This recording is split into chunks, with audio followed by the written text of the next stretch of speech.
ladies and gentlemen, and welcome back to Up the U's, the channel dedicated to our love and hopefully your love, all things Colchester United.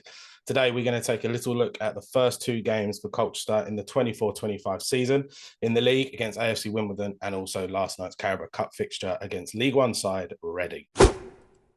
So going into the AFC Wimbledon game, our first game of the season, the first chance that we got to look at Danny Cowley's new and improved and fresh Colchester United, we lined up as the following.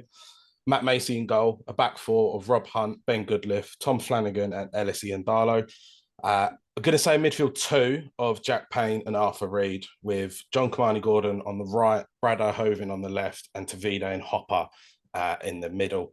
Hopper did drop a little bit into the midfield towards the end of the first half and going into the second half, but predominantly a 4-2-4 formation. So a lot of the new signings getting some minutes straight away. Macy, Hunt, Goodliff, Flanagan, Payne, Gordon, all getting some minutes right off the bat.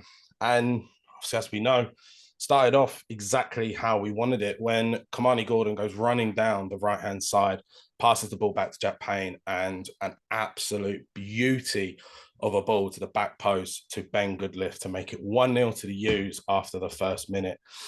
Now, I have to say, and Mitchell, if you agree with me, but brilliant ball in by Jack Payne. But if you're an AFC Wimbledon fan for that, you have got to be furious with how much space Ben Goodliff had at the back post. Well, I mean, you can forgive them for being complacent in their first few games. I mean, I think when teams settle into a new season, you kind of want to get the mistakes out the way quickly. I know that from our perspective, I'd want any mistakes to be ironed out quickly, although some may argue that's what pre-season's for. But I mean, in terms of getting into the space, you don't really expect it from centre backs at the best of times. You know, normally it's not at that end of the pitch that you expect them to be earning their plaudits, really. We brought him in to be a solid kind of centre back pairing, you know, with all the chopping and changing there was at that position last year. And he just keeps popping up in these positions. And obviously, that's the first time we'd really seen him do that. And he went and did it twice. And obviously, from a Colchester United perspective, we're just glad to see him in that space there. And what a great finish, again, especially for a centre-back. Yeah, also we'll go on to Goodliff's second goal in a minute. The first one, it was one of them. It was he had so much time on the ball. I'll be honest, he probably could have chested it down and slotted it in. But yeah, as a centre half, to be able to head the ball like that with such conviction, unfortunately, or fortunately, depending on your views on him, Owen Goodman couldn't really do much about the goal. He hit it with a good amount of power. Because he hit it low, I think Goodman was possibly thinking it was going to go low, but he was able to lift it slightly. So, well, correct me if I'm wrong, but I think the ball came in and Goodliff got contact with it when the ball was low as well. So it's good technique to kind of get down that low. And then, yes, he could have taken a touch, but he took the header first time. It's good technique. Yeah, it was one of them that you could. I reckon if you used to have a chat with him, he probably maybe misjudged the flight of the ball slightly. I think he was expecting more to just sort of jump up, but like I say, he had so much time that he was able to react. And oh no, it's dropping slightly. I can go for a bit of a diving header. And like I say, he was able to get his neck round and actually loop it up a little bit, which is probably what put Owen Goodman off. Like I say, he's probably expecting it to go bottom left corner or just to his left, so he hasn't got to dive as much, but he's put it across up a little bit, and Goodman had no chance. Was it first minute as well? I think it was I think it was about 51 52 seconds, something like that. So fans still taking their seats, literally. Exactly. Yeah, if you was outside, if you brought a pint in the concourse and you're out there, you're hearing it go in and you're thinking, right, I need to drink this quickly. But yeah, minute into the opening game of the season, Cole, you're in dreamland. And it gets better because a few minutes later, Samson Tavida gets fouled sort of 30, 40 yards out. And Jack Payne, again, brilliant whip in with his left foot to the back post. And Goodliff sees the ball flying towards him and heads it in. This one for me is obviously a much better goal because he's jumped higher than the defender that's with him. He's got it over. He's beaten the defender. He's got it over the keeper as well. And once again, Owen Goodman in no man's land, didn't really know what to do, couldn't really do much about it. And the U's are 2-0 up inside 10 minutes. And at this point, I'm thinking you're sitting on the sofa saying we're going to win the league. Yeah, you're. I'll be honest. I was watching it. I know it's the first game of the season. We know what happened by the end of the game. At the point, you're thinking 2-0 up against Wimbledon, a team that me personally, both of us actually put in the playoffs, and we're 2-0 up after the first minute. So you sort of think, oh, maybe I've misjudged this team. Maybe we are title That contenders. old expression, a statement of intent from the first whistle. It's like, right, Exactly. the Cowleys have said, right, you come out the blocks and you announce yourself. We're a new squad. Yeah, Go put your mark on the game. I know the Cowleys are big at starting strong. They want to put their mark on the game straight away, and we definitely did that. 100%. Yeah, like I say, Goodliff's goal was around about the 10-minute mark, and then a few minutes later, unfortunately, the one thing that Colchester United haven't had in years, and unfortunately, after the first two games we've had, doesn't look like we're going to get much of, is that lovely four-letter word that begins with L. And I'm not talking about love, I'm talking about luck.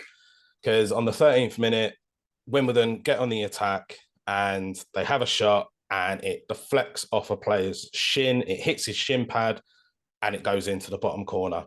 It's one of them that can happen 1,000 times. That could happen. I put it on Twitter after the goal went in. That could happen every single game of this season, and every single outcome would be different. There may be one or two where it hits his leg and it goes in, but that ball could have gone absolutely anywhere. It could have hit his shin and fell at his foot. It could have hit his shin When you're and gone trying to out for a direct corner. criticism, when you're trying to direct criticism, if you're looking at it from a Colchester United perspective and you're trying to direct the criticism in the most constructive way and say, right, well, why did that go in? You can't, in the final stages of that attack, you can't say, well, you can't kind of account for a deflection like that. But what you can do is look at the build up, what led to that goal, and maybe dissect that and kind of use it in a constructive way to say, well, okay, maybe the goal wasn't, we couldn't have done anything about the goal itself, but how did they get into that attacking position in the first place? How can we prevent that? Yeah, the one thing that was evident with Wimbledon was they wanted to get the ball out wide. I think it was Nerville out on the right and James Furlong out on the left. They wanted to get the ball wide out to them and attack us down that side. And the one thing that they kept doing was crossing it from the right hand side all the way over to the left, or the left all the way over to the right. And that is how their goal came. They had the ball on the right hand side and they've crossed it all the way over. And you can actually see where I've paused the video just now, you can actually see how much space James Furlong has got to the next closest Colchester United player. And he's able to sort of pick his time, take his time, pick out the player, and he just recycles it back into They the just want to box. stretch us, don't they? They're in that wing back. They're in that wing back situation where they're given the freedom down the wide. They create that five in the middle. They want to Yeah. stretch us, get balls out wide, play balls in the box. Disrupt our organisation and get into good positions, and it worked. Yeah. And Furlong done probably the one thing that you wanted your fullback to do, and that's cross it back into your strikers. They had Stevens and Bogle or Bugle in the box. That's what you want to do. You want to clip it back into them and see if they can head it on. And as Bugle takes his shot, it's actually sort of going right towards, I think it is Ben Goodliff or it's Tom Flanagan, and they're going to block it. And then it just hits ball on the, like I say, on the shin pad. Macy's diving that way as well to try and get the ball, and it just goes in the bottom left corner. Yeah, And you can't throw keepers' names in the hats for ones no, like those. no, Just not that's just like I sheer say, luck. that's one of them that can happen. That it could happen last night, it could happen on Saturday, it could happen next Saturday. Every outcome will be different. So for me personally, yes, okay, the ball out to the left could have been dealt with a bit better, but that's just one of them where it's just a freak anomaly, and it's got Wimbledon back into the game. On to Wimbledon's second goal, and this is one that I think is a little bit where we could look at it and go, do you know what, we could have done maybe a little bit better. Um, there's a contention for handball from Goodliff and also from Bugle.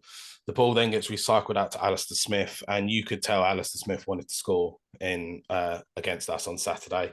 He done what Alistair Smith does. He was just patrolling the midfield. He was controlling the midfield as well, which We know the dangers of Alistair Smith.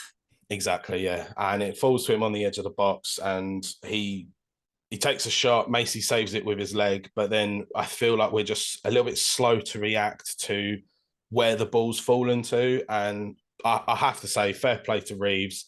I've seen players in that position before where they've hit it as hard as they can, either in a straight line or tried to go into one of the corners and it's hit a defender or just gone wide, and he's just placed it perfectly over towards the opposite side. And just as Reeves is about to hit, again, I freeze the video, you can actually see Matt Macy's leaning to his left because he can't really see where the ball is. And because the ball then goes over to his right-hand side, he's got to shift his entire body weight over to that side. And unfortunately, he sees it late, and that's what gives Wimbledon the second goal and brings them back into the game. So it's now 2-2. And now we move on to the talking point, which I couldn't believe that in the first game of the new season, a season when you think that in the off period, referees have maybe learned a few things. They've looked back at some of the decisions that happened last season and they've been a little bit more lenient or become a little bit more stricter on some things. But no, it's League Two, and we've got referees that aren't even good enough to referee on the Sunday League level. And Wimbledon get a penalty when the ball is headed straight at Kamani Gordon. Gordon is stating it hit him in the face. At face value, it looks like that's the case. But apparently it hits him on the hand and he was a yard, 2 yards away from it. But the referee has said, no, that is a penalty. What I don't like is the players go up to him and they say, no, ref, you've got that wrong. It's hit him in the face. And his just reaction, his body language is just, no, I'm right, you're wrong. No, it's a penalty. Well, the argument is there as well that it was off the pitch anyway. So it's neither here nor there, whether Exactly. it hit his hand or not. I know it's cliche to say in football fandom, especially, that, you know, our team lost, blame the officials, get angry at the officials. But I mean, when your management's getting a phone call, say, with an official apology, you can kind of bank that your criticism of the officials for that particular decision is justified. Yeah. I mean, it's just shocking, isn't it? And when you've had the momentum, your opponent's got 2 back, you're trying to get back into the game. To kind of have it swing against you in that way is just so frustrating, especially on the opening day. Yeah, like you've stated facts there. Like you say, we know Danny Cowley said in the interview when he was talking about the build up for the Reading game, he said that they had a phone call that day from the PGMOL stating that, sorry, we got it wrong.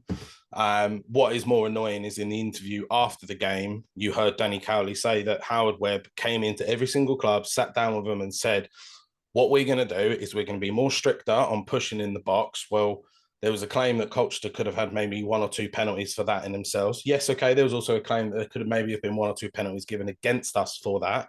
But the referee obviously forgot that that's one of the rules that they wanted to bring in. And also there'll be a bit more sort of lenient when the ball is headed from 5 yards straight at a player.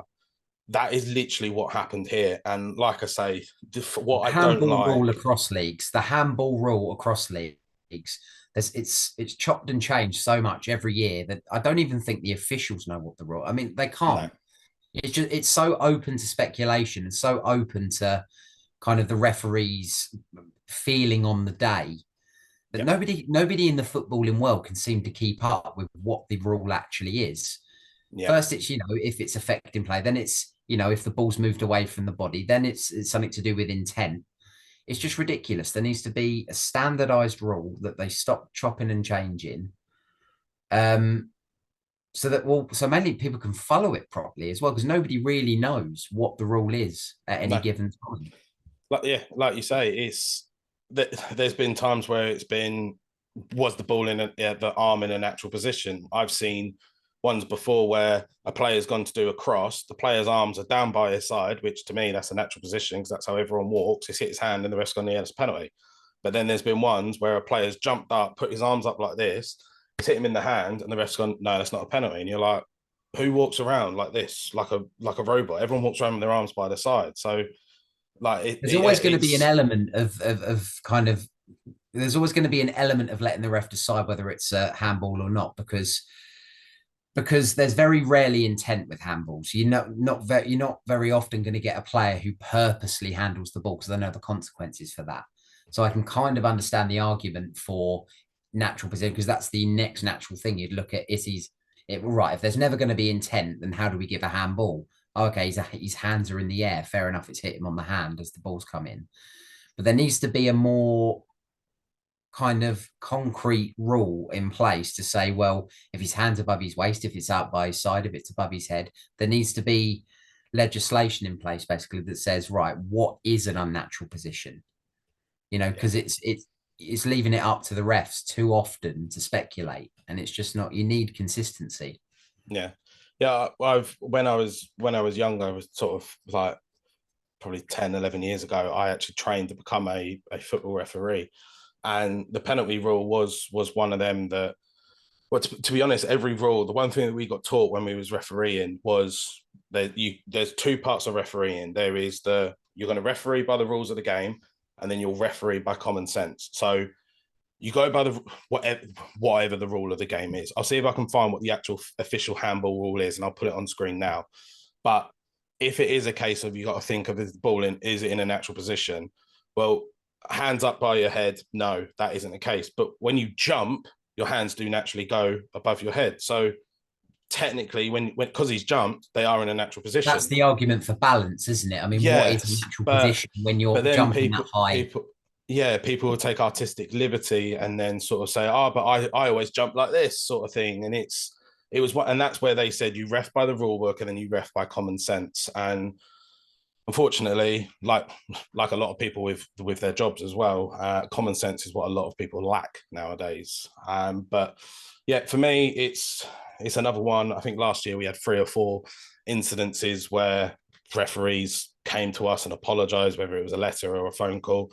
Obviously, we know what happened last night with one of the refereeing decisions. So at the moment, we're 2 for 2. So that's always good to know. So we go into It's we a go one last thing on go that as well for the officiating. It's a professional league. The standard of officiating needs to be professional as well. You know, and with that comes a level of consistency and accountability. Obviously, the accountability side with the apology is there, but that's all well and good, isn't it? When your teams, you know, concede a penalty go against you in such an important moment of your opening day, an apology doesn't do much to kind of no console you, really. no.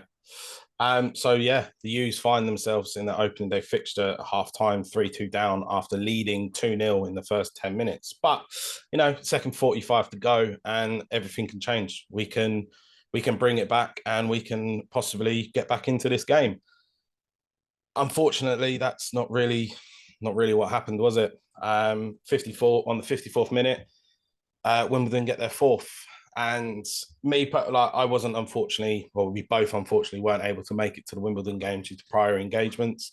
But myself and my dad watched it at home on TV on the new Sky Sports Plus service, which that's a whole video in itself of what the new Story in Sky itself. Sports Plus service was, because I'm not the only one that found troubles with it and found it difficult to actually watch. But yeah, 54 minutes in, Wimbledon get their fourth. My dad has said that there was potentially a foul on Goodliff. Obviously, we know what happened to Goodliff. He unfortunately got, whether it was a shoulder or a head of a Wimbledon player, and that some teeth knocked back into his mouth. Required emergency surgery to remove the teeth, I believe, and then went to see an emergency dentist to try and fix his face. It's probably the easiest way to explain it. But again, this is another one like Reeves's goal in the first half, that it's probably one that I can say was defendable, because we don't clear our lines. As the ball comes in, it comes in deep again, it goes all the way over to the opposite side. We're stretched out a little bit, and then it's a case of like pandemonium in the box. Smith again, another good shot from the edge of the box, hits the bar, and then when it comes down, we just can't get the ball out. Is that tactical, or is that reacting to danger? Because they're two different things. Because tactical means you're in the right place at the right time. Reacting to danger it depends on what the situation calls for. I would say it's more reacting to danger, because tactical, you can't really train for an instant like that happens. No. One thing that you do see is I think it's Reed and Hopper both go for the ball. If one of them maybe spoke to the other, it would have given them a little bit more time to get a better connection on it. I think it's Reed that cleared it. If Hopper cleared it, would it have gone in a slightly different direction? These are all if, ands, buts, and maybes that with hindsight, we're able to go back and we're able to watch. But in the heat of the moment, we've all played football. When when you're in that moment and you're sort of like defending your goal, when you see the ball in front of you, you just go, I'm just going to hit it as hard as I Just can, get as rid, far away get from my rid. goal. Yeah.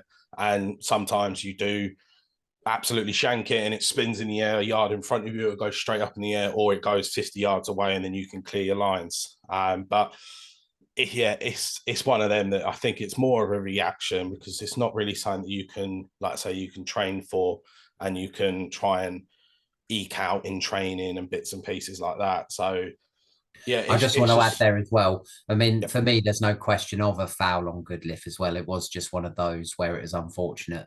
I yeah, mean, the nature of the injury is pretty damn horrific, to be honest. I mean, I heard Cowley speaking after the game, I think the day after, and that's when it first came out that he was having, emergent 3 teeth dislodged and everything. That's yeah. nasty.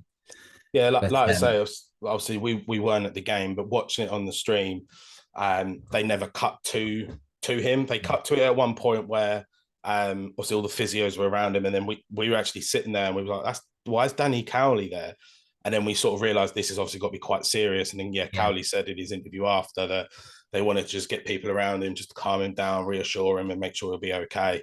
But then they cut away from him and they never went back to him. They just stayed looking at it was like obviously the quite a dugouts. messy, there's obviously some Yeah, form of commotion, which mean they probably couldn't show it, I yeah, imagine. exactly. But from what Danny Cowley was saying, I think there was a lot of blood, Mm. and obviously they just didn't want to show that on the stream. But we all know that he's okay now. Like I say, he's undergone some surgery. I've read something, whether it was obviously 100% true or not, but apparently, if the player and the doctor have said that it's okay for him, he can play with a mouth guard. And personally, like thinking of what Ben Goodliff looks like, if I came up against a centre back with a mouth guard in and probably quite a hefty cut with a shaven head, Yeah. you're going back to like the sort of Vinnie Jones days. You're sort of thinking, oh, he looks I'm gruesome. And hoping he could, yeah. I'm if I hoping was he good, comes back looking like some kind of Marvel villain. yeah, if I was Goodliff, I'd have the gumshoe. I'd just go around growling at everyone just to try and put Yeah. them off. But yeah, unfortunately, opening day of the season, 2-0 up after 10 minutes, and it ended in a 4-2 loss for Colchester United. But we're now going to look at something a little bit more happy and a little bit more sort of upbeat. We're going to have a look and we're going to pick our man of the matches for the game. I'll be honest, I think there's only two to pick from. I think it's a choice between Jack Payne and Ben Goodliff. Me personally, I've gone with Ben Goodliff. Up until the point when he went off, he was solid. Got both the goals, very, very good headers. Played 60 minutes, obviously would have played 90 if he stayed on. 63% accurate passes. He had 100% ground duels won, which is exactly what you want from your centre back. It was only 3, mind, but he won every single one of them. And a 67% aerial duels won as well. Which again, in the air as a centre back, that's exactly what you want from him. He was fouled twice, which is non by the by, really. But for me, he was just a solid player. And he is one that straight away is, along with probably the other person that people will pick for man of the match, Jack Payne, one that's already looking like could be a very good signing for us this year. I mean, Mitchell, I'm never one for stats really, but I mean, because in the context of a game, obviously, what a piece of paper says and what unfolds can look very different. But I mean, those stats there, saying with the ground duels won, etc., means he was doing things at either end of the pitch really, really well. yeah, definitely. He was what he. I'll be honest, watching him, the thing that I always like with a centre back is a no nonsense centre back. Doesn't do anything flashed or anything like that, and that's what I see in Ben Goodliff. And to be honest, Tom Flanagan as well. Obviously, Mm. Flanagan's been around a lot longer. He's been around the game a lot, so he knows what he can do, what he can't do, and he just does the simple things right. And I think that will be the exact same with Ben Goodliff as well. Um, like I say, it's a shame with his injury. Hopefully, we'll see him back either at the end of this month or definitely at the start of September. Hopefully, it'll be a lot sooner than that. But yeah, so for me, I've gone with Ben Goodliff. Mitchell, who are you picking for your man of the match? I concur with you. I mean, Ben Goodliff. I mean, when somebody scores twice in the opening 10 minutes, it's hard not to pick that player, regardless of what anyone else on the pitch does. Um, Especially if he's done his defensive duties and his attacking duties. He's completely he's completely taken the game by the scruff of the neck and scored 2 amazing goals. So yeah, Ben Goodliff for me. Awesome. But obviously, we can't talk can't say about how good Ben Goodliff was without talking about how good Jack Payne was. Absolutely, yeah. What a Again, start. two absolutely fantastic free kicks, 82% accurate passes as well. 50% successful dribbles, which for a centre midfielder, that's good. Again, he only attempted 4 dribbles, but at 50%, that's still okay.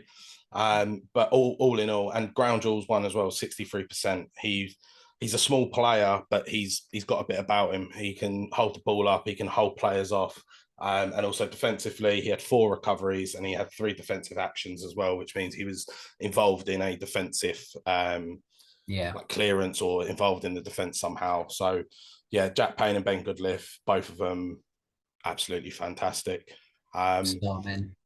Yeah, exactly. And like I say, for their first games as well in the Cole United shirt, obviously we knew when Jack Payne signed, we knew what we was going to get from him. Ben Goodliff was maybe one that we didn't really know 100%, but the pair of them in Cole United shirts, I think this season are going to be very, very good Yeah. for us and Oh, very absolutely. instrumental. Jack Payne and Ben Good, but Jack Payne especially looks like one that's going to be absolutely instrumental. And I think we kind of knew that before the season started with Yeah, all the hype around him. But I still can't believe we've conceded 4 against Wimbledon. Looking at the game as a whole, yeah, I still get really, I've taken away some really positive things from it. It's just one of those. yeah.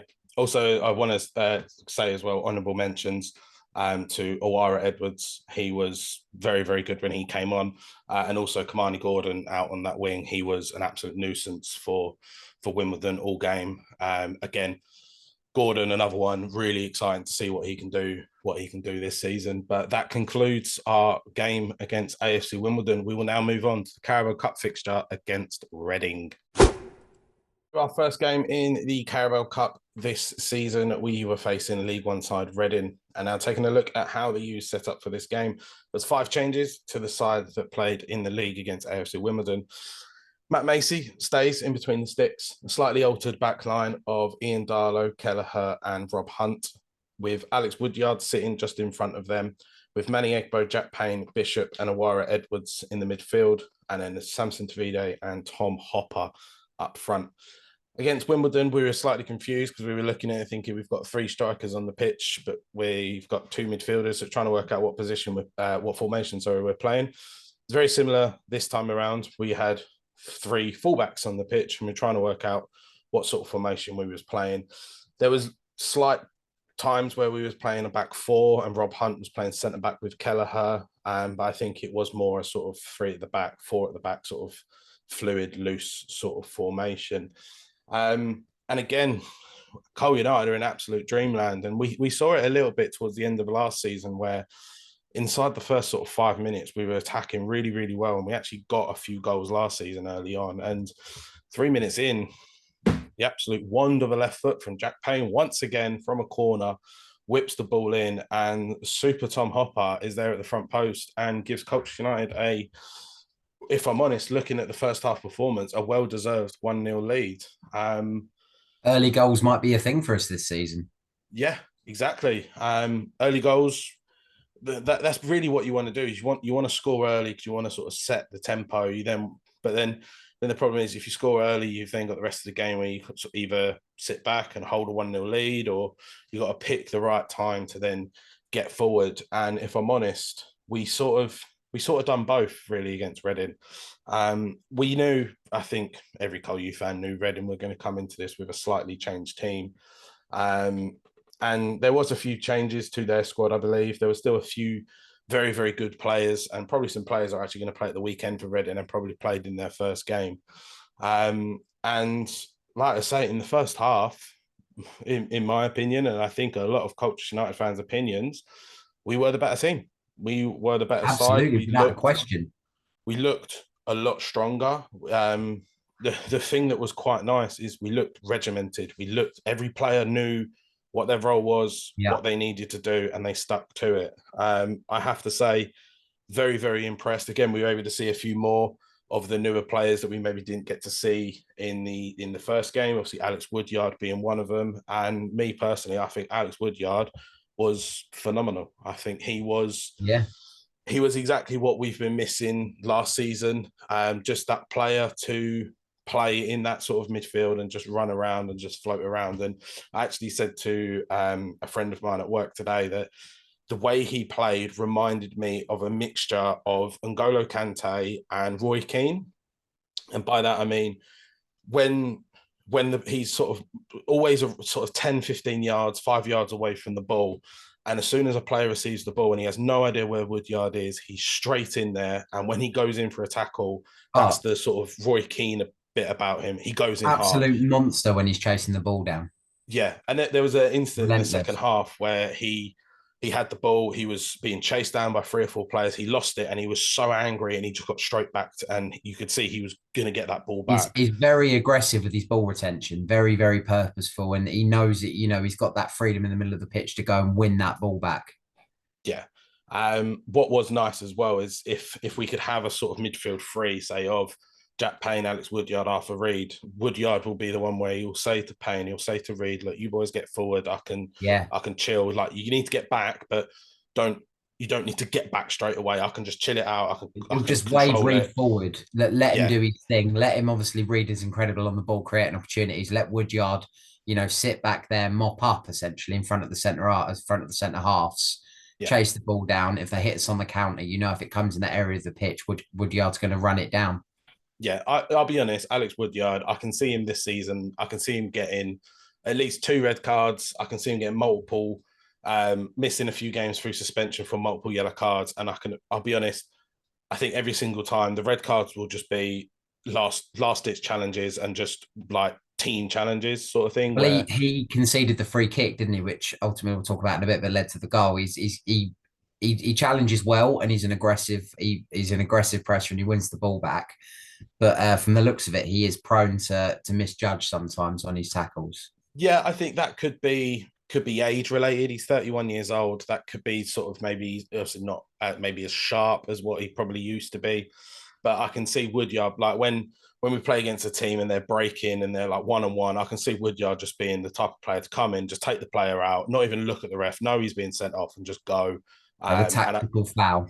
tactical fouls, yeah, team fouls where he's Yeah, literally running along and he's like, I've got to do this for the good of the team and just grab a yeah, player like Chiellini did in the Euros against Saka. He just grabbed him, pulled him to the yeah. Well, he was ground, in and the he was like, position of the pitch to I've do got that as well. exactly. He's like, I have to do this because if not, it's too dangerous to let him keep going. So he'll just take him out. No, And no, but I'm with you. He really impressed me. I mean, we were yeah, saying before, weren't we, before we started recording, we had a look at his stats, and he got a 5.4. yeah, And to be honest, I don't five, think that does him justice at all. no, 5.9. I 5.9, always excuse I me. use FootMob as my like data source, and yeah, I think unfortunately, I think they've got the ratings wrong on this because, again, something that we'll probably chat about in a couple of seconds. Alex Woodyard got a 5.9, yet Carnu, the Reading centre back that shouldn't have been on the pitch, got a 6.1. And you sort of look at that and you're like, maybe their ratings aren't quite similar. But Well, the me stat that gets personally, me is the tackles one out of one. And you're yeah. thinking, nah, surely not. That Mm, can't be right. yeah, and it was the other one as well where it said Jules lost 7. It's Yeah. like I don't I remember once where he lost the ball, but They're seven watching a different times. game. Yeah, that's what I mean. Like you sit there and you think he's lost the ball, like he's lost the Jules 7 times, and you're like, did he? Like I The don't amount of remember that. times I said from the stands, I went, oh, well in Woodyard. Yeah, Just the ball would come and out, you start to get that little flutter of danger. You start to go, oh, Woodyard will mm, come in, bang, win the ball back. we sit in S4, and everyone that was around us, they were all saying the same thing. Everyone was praising how good Woodyard was, and everyone was saying we've missed that style of player. We've missed that just well, we've missed the Cole Scouse, the Owen Garvin, the Kem Izzet, the You've been uh, saying this since the tail end of last yeah. season. You've been saying There's this since Ghana. yeah, there's so many players we've had that have played this role and we didn't have it last year, and we've got it back. And I'll be honest, it was Alex Woodyard was for me. Obviously, the man of the match on the day was given to O'Ara Edwards, but for me, Alex Woodyard was a close second. I mean, I might be looking at it wrong. I might be sort of only remembering 2 or 3 things. Let us know what you guys think. Was was Alex Woodyard as good as what I'm saying, or was he just okay, or was he actually one of Footmob have him as the worst player on the pitch? I don't Yeah, personally not don't right. think he was. I think he was one of the best. I think Like, they've done him dirty there. yeah, even to the point that um, a player that came on for Reading in Reading's left back that came off in the 75th minute got the exact same rating as him at a 5.9. So I don't think that their rating was quite right. But again, like I say, was Alex Woodyard as good as what we are saying, or was he actually the worst player on the pitch, or was he one of the best players on the pitch? Do let us know down in the comments and over on Twitter as well at official up the U's. So yeah, we're going into half time 1-0 up. We are looking the stronger side. And again, we come out in the second half, 10 minutes in, absolutely swinging. And Awara Edwards, oh my God, what a game.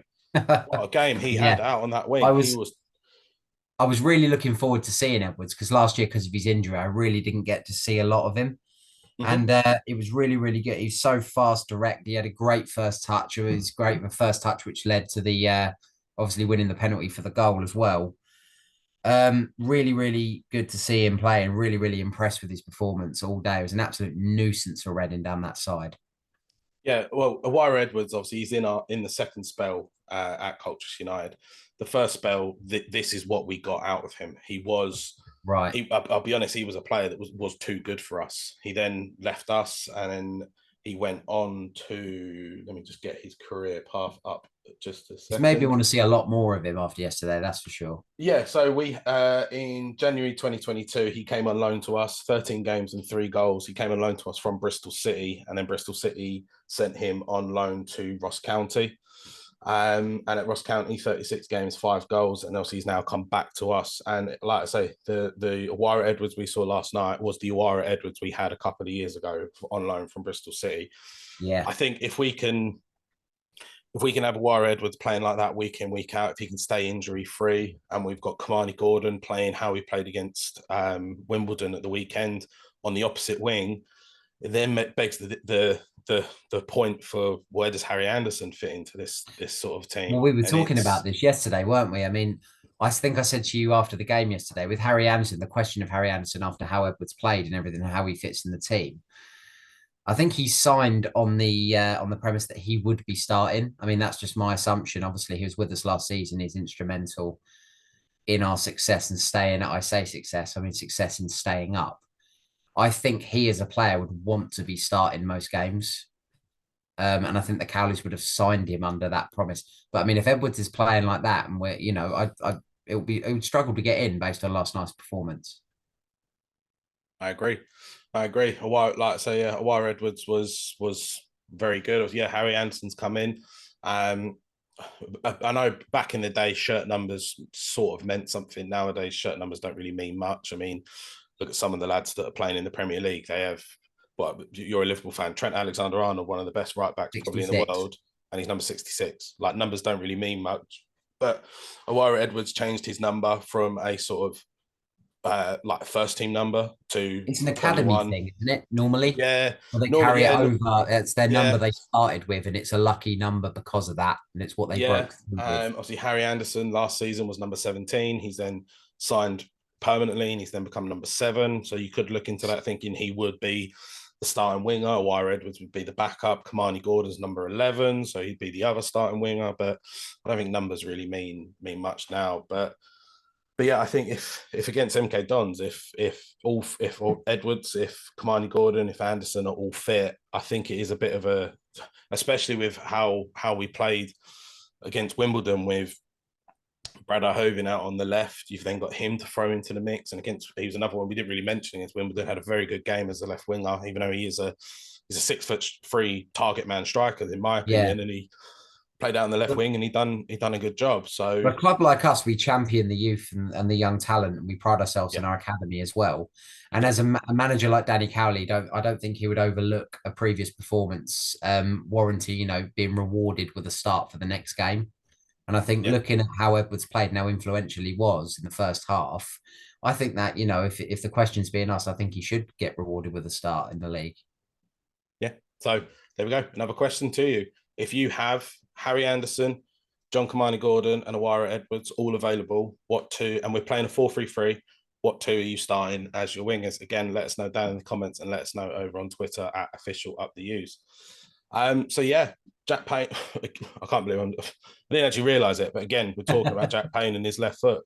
Absolutely pings a ball straight over to Edwards, and his first touch was incredible to just bring it down dead to his feet, and then he had the agility in the sprint speed to just get off quick and early, get it into the box, then stop and slow down, and then do it again, and then wins the penalty. And then Jack Payne steps up and scores.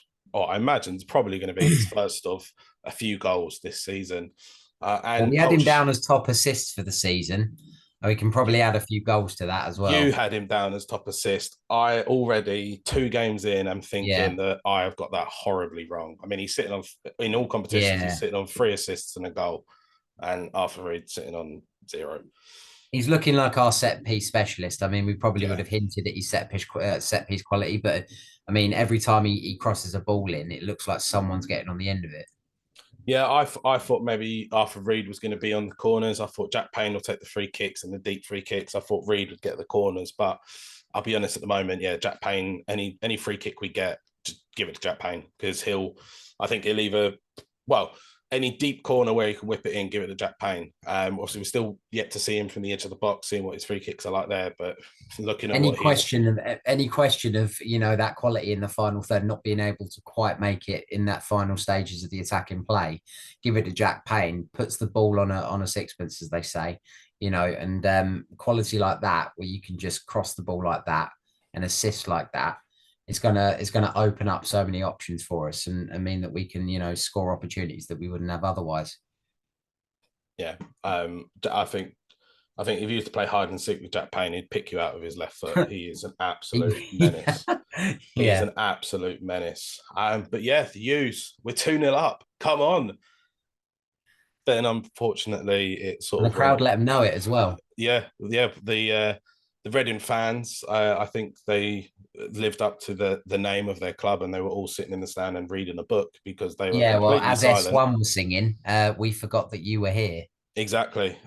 So Charlie Savage sort of sat there and was like, I wonder if our fans are still here. So what does he do? He chests the ball down, he smashes it with his right foot straight into the goal, and the Reading fans realise, oh wait, there is a football match. Yeah, there is absolutely nothing. I watched it back on the extended highlights because obviously we're in the south stand. The Reading fans are in the north stand. They're shooting towards their own fans, the north stand in the first half. So in my eyesight, I haven't exactly got 20/20 vision. But I mean, I saw, when a keeper just jumps and just, flails his arms around randomly when he knows that it's been hit with such pace, there's nothing he can do apart from just scrap at it. Yeah, I said that to you, that it was one of them that Matt Macey, he saw him hit it and he's just thrown his body up in the air. His legs have just gone away because it's in that instinct that he's had to just throw his whole body, his whole weight up. Watching it live as well, I didn't realise, watching it from the south stand, it was as far out as it was. It was from a fair old distance. Yeah. As well, I've watched it from the south stand. It looked like it was just like the edge of the box, but it's about 25-30 yards out. And we were then talking after the game. That shot would have done one of 3 things. And to the fans as well.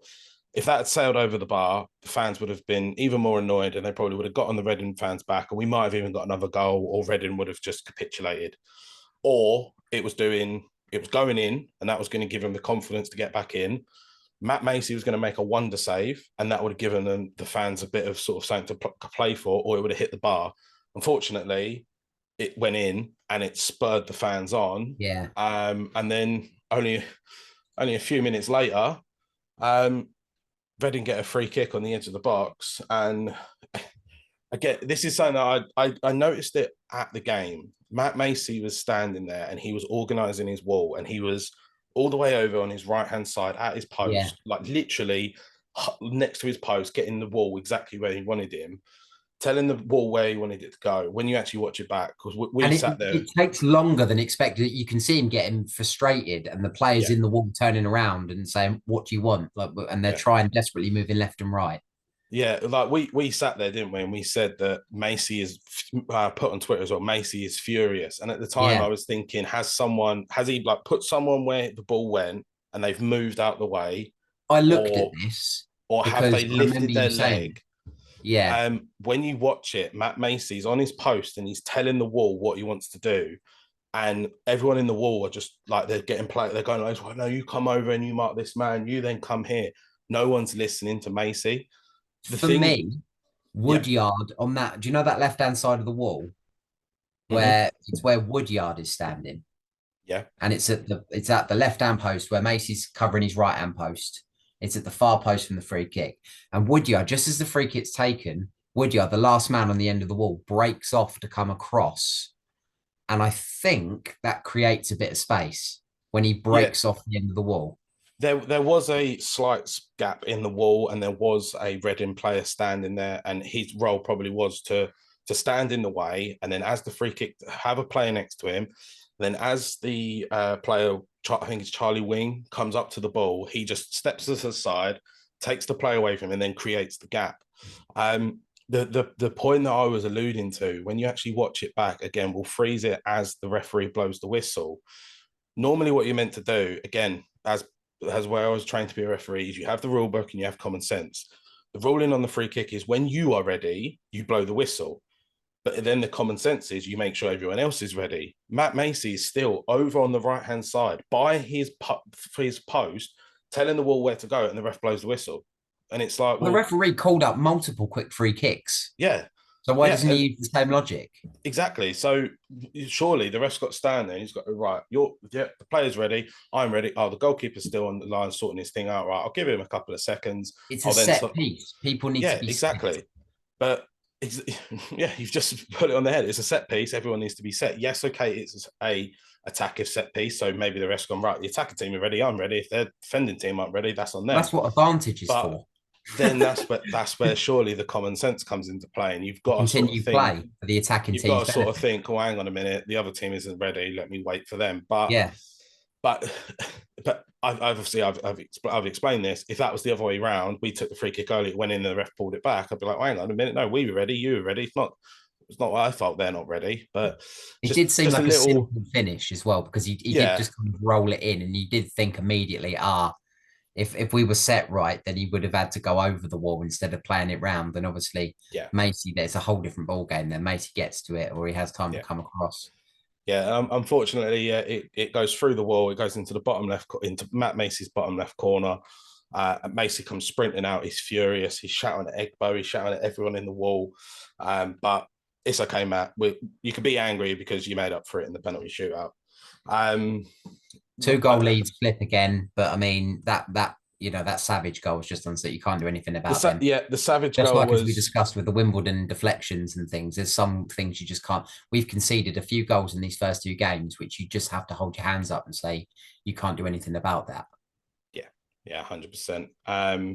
But yeah, like you say, a wonder goal to get Reading back into the game. That's given the fans and probably the players a bit of momentum to get back into it. They get a free kick, which they take on well. And then that is where Reading then started to sort of show that they're a League One side. So you got to think Reading a few years ago, they were Championship, they were Premier League as well. They did do brilliant in the Premier League, but they were a Premier League side. So credit where credit is due. They then showed exactly what they're sort of made of. And we were able to hold out. Just before we go into the penalties, again, I can't believe we're talking about it. The referee, Neil Hare, I believe he has been at Colchester many, many times, and he is not a very good referee. Carnu, how did he stay on the pitch? Yeah, this is all throughout the South Stand. This is reverberating. I Mm. mean, that first challenge is 100% a yellow card. And I would argue that it's a red card because he is the last man. He looked at the lino, and I'm not sure what the lino said to the ref, but he was the last man. Yeah, I'm actually just trying to find if I can I'm not find sure if out. they've changed the rule on that, but surely if you're the last man and you get brought down, it is a straight red card offence. Yeah, I'm trying to see if I can find out when it was that he was booked for that first challenge. Obviously, he was taken off in the 34th minute. But I think it was quite early on in the first half. It yeah, wasn't far in. again, like Danny Cowley stated it after the game. When the first time when it happened, they thought it was a red card. It wasn't given for whatever reason. But yeah, maybe there was another player further over that would have come over, and we don't know. Yeah. We're Again, that's in the south subjective. stand. It's like Yeah, it needs exactly. to be like the handball rule we were discussing with the Wimbledon game. It needs to be, there needs to be a concrete definition of what the last man is. None of this coming across. If you are the last man, regardless of what other players can get across, if you're almost like the offside rule, if you're past the last defender, you're offside. If Mm, you're the last man and you're past that last defender, then it's a straight red card offence. You've been brought down. yeah. So I've just found it. Kanu was booked in the 28th minute and then Yeah. substituted in the 34th minute. And obviously, he was substituted right after they realised that he wasn't being Oh sent yeah. off. But Danny Cowley even said that they believed it was a red card, and even Reading thought it was a red card because they were getting ready to bring on a defender because they thought, right, we just had our centre back sent off. We have to bin off the striker or bin off a winger to bring on another centre back. And then they got lucky because they were able to bring him off. But I have no idea how, again, Yeah. game number two, and there is an absolutely awful refereeing decision that, again, has gone against Colchester United. Obviously, in this case, we were able to win on penalties, so it's not a massive sort of thing, but it's still one of them that at that point we might not have even needed to go into penalties. The fans might not have even needed to have got locked in the car park over at the Park and Ride because we didn't need to go to penalties because Well, the you said player it should have been yourself. sent I off. mean, even Reading thought it was a red card, and they were making Yeah, moves on the touchline appropriately. yeah, And that's the impression I got throughout the entire South Stand as well, that everyone could not believe that the lad was still on the pitch, and they obviously yeah, had to take him off immediately because he was on borrowed time. yeah. The words that were going round again, like so, we sit in S4. The words that were going around all of us, I'll leave out the explicits, but were, how was that not a red? How is he still on the pitch? Ref, what are you doing?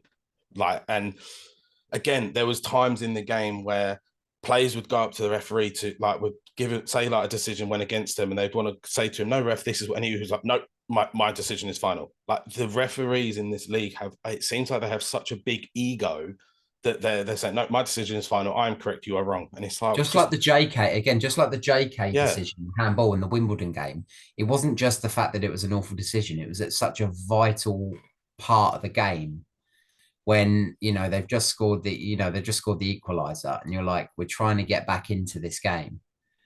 And it's like, how can the flow of the game be affected in that way by such a bad decision? yeah, You're desperately trying to get back into it, and we'll just state your intent on the game again, and it's just been completely snuffed out again by a terrible decision. yeah. Sunday League referees in League Two, and what's scary is there's been some referees that have been in League Two and they've gone to ref in the Premier League, and you sort of sit there and go, "Oh my God, how was he in the Premier League? Like he was awful in League Two, and now he's in the Premier League." Like it is How many scary. of them But come down from the Prem then? Does it happen often? Like, do you get these League Two referees go to climb the league so there was a transfer? ruling ages. We had Howard Webb as a referee in one of, I think it was Howard Webb, the one that always used to play get Man United games and would look over at Fergie and he'd sit there and go, "Yeah, can I have 10 minutes, Oh, please?" Fergie Right. time. Yeah. Well, as a Liverpool Um, fan, I remember Fergie time with not very fond. yeah, I'm sure it was Howard Webb. That he come down and everyone was like, "Why have we got Howard Webb as a referee for League Two?" Or it was League One. I think it was League Two. And then it found out that referees at Premier League have to ref in every season, they have to ref in every division. And then it Then was the like, oh, Premier League and the EFL is a different entity entirely. They're yeah, governed yeah, differently. exactly. So you would think that maybe Um, they must communicate refereeing yeah, across the platforms. but how when Howard Webb was the referee, he was the best referee I've probably seen the community stadium or the job service stadium. Sorry. Yeah. And then you see some of the referees that have been in our league that have then climbed up and gone Championship or even Premier League, and you sort of sit there and you think, how the hell are they in the Premier League? But Premier League has VAR, so Premier League has goal line technology. So how can the referees in the Well, I Premier mean, League get it wrong?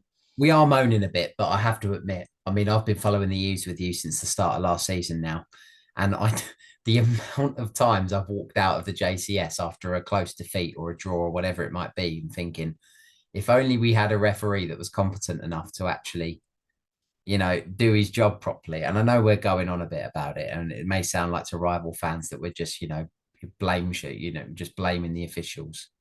But it really has been that often and that bad throughout the course of a whole season, and now the start of this one. Yeah, it is comical, I think is the word. But it gets to a point where you don't watch laugh, you'll cry. You watch the same comic over and over again, and you think, you know what, it's now actually a bit of, it's like the jokes aren't hitting us right. But unfortunately, the jokes for us are the level of refereeing. Well, we But had the last laugh anyway. Yeah, exactly. Enough about referees. Get back to the good point.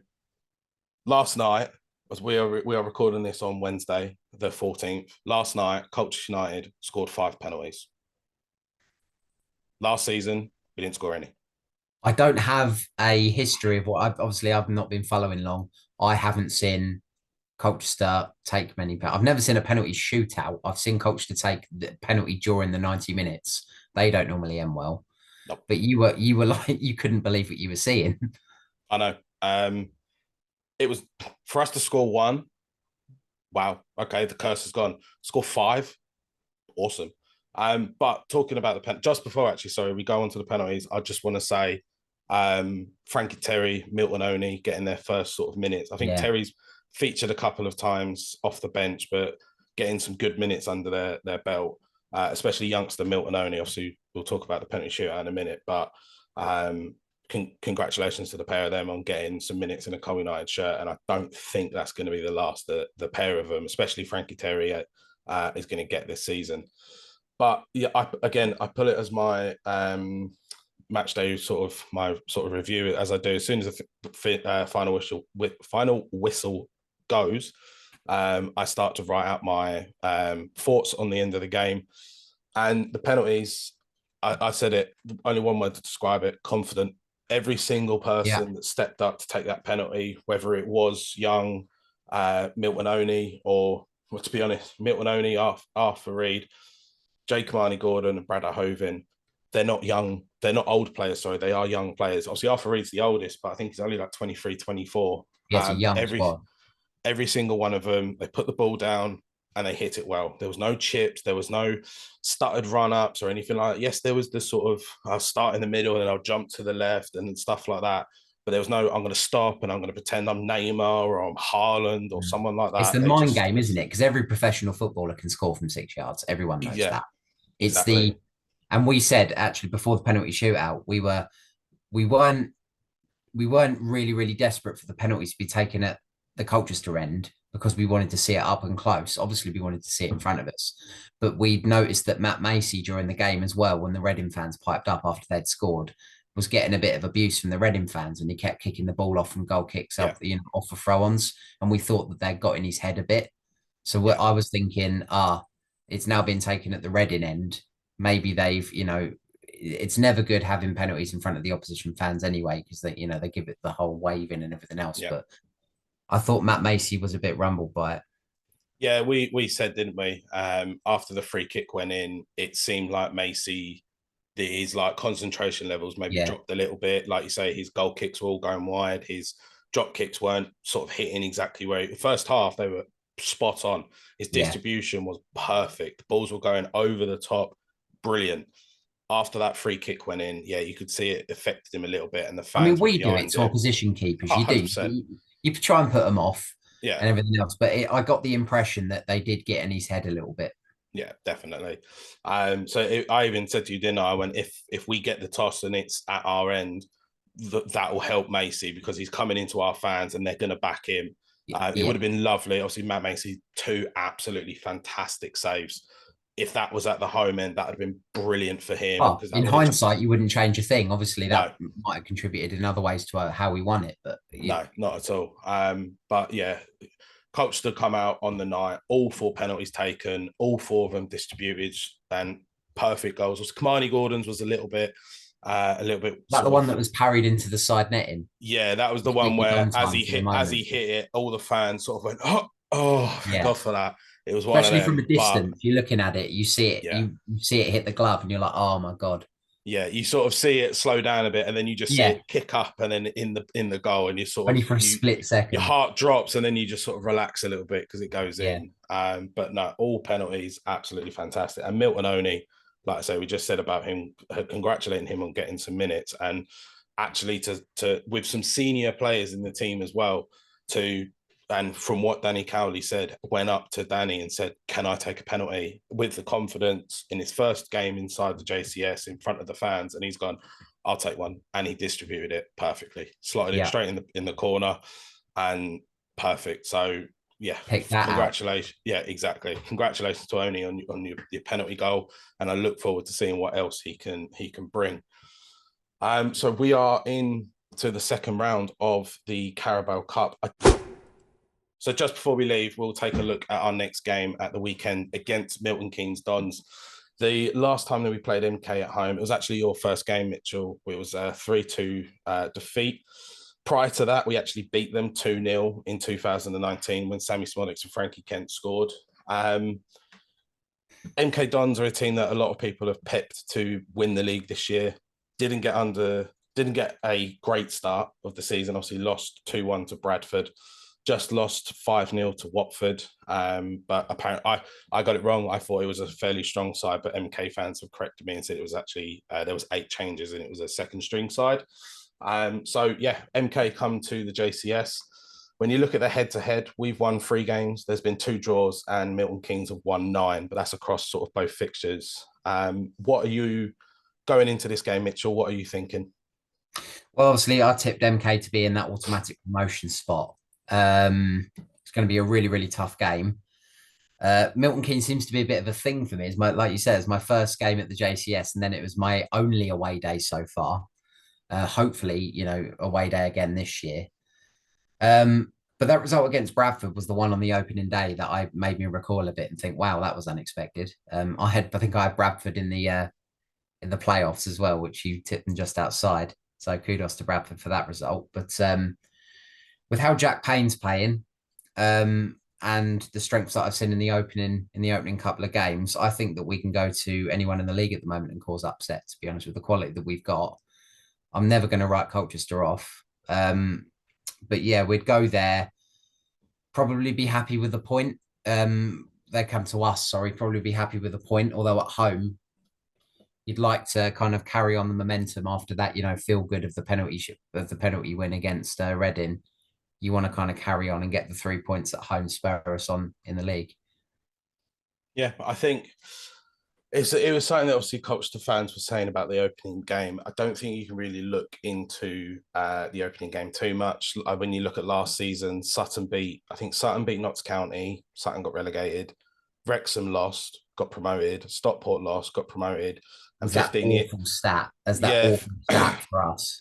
yeah, 15 years ago, we played Norwich and we beat them 7-1, and Norwich went that year as champions. So, Yeah, the sort of, the first sort of 5 or 6 games, you can't really judge it, if in my opinion, because teams are still finding their feet. It's one of them anomalies. But yeah, I think, I'll be honest, I think I'll go for what I originally said for what I originally thought for the Wimbledon game. I think we'll have a 2-2 draw. 2-2 draw sounds about right. No, I'm gonna go for 2-1 Colchester. I Fair back us. enough. First game at home. We've got the feel good of the Reading game. I say we push on, get the win. Awesome, awesome. So there we have it, guys. That is our review of our first league game against AFC Wimbledon and the first round victory against Reading in the Carabao Cup. If you liked it, please make sure you hit the like button. Drop us a comment with all of the talking points that we went through about the wingers, about Alex Woodyard, and also your thoughts on the first 2 games of the season. We'll be back either on Sunday or at one point during the week with our review of the MK game, and also we'll give you our views on the fixtures for the next round of the cup. But as always, remember, up the U's.